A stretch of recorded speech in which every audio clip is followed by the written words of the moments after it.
Hi, so in part one, I explained briefly about how specific TI weaknesses are utilized in order to destabilize this TI and ensure institutionalization enough that they are diminished in court with their evidence.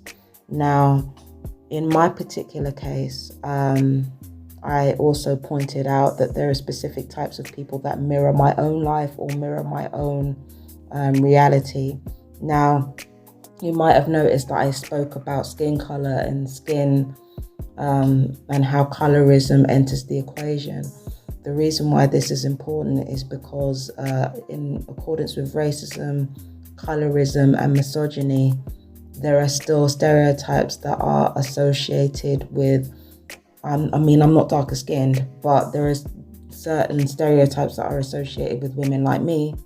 And in comparison to the perps that are selected and chosen, regardless of what their psychological flaws actually are, I'm always going to come off worse because, that family's lighter skinned or white.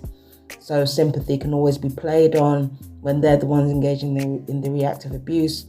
If there are women like me who are obsessive and won't leave me alone and won't basically give me any room, then it could be argued that that's just what Black women are like, because we live in a racist and colorist world that doesn't look deeper into anything.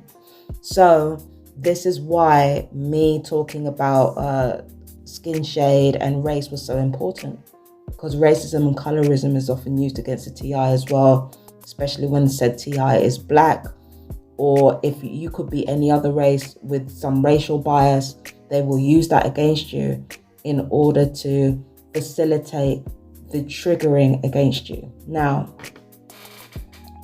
when it comes to the people selected for psychological warfare in general, they usually have addictive personalities. They usually have very little self-control emotionally.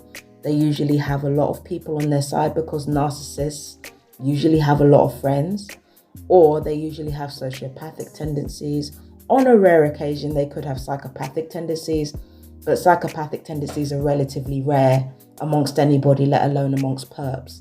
So usually we're dealing with narcissists and sociopaths for the most part, and children with, any families that have children in them that have childhood sociopathy, those type of families are more likely to be used as well.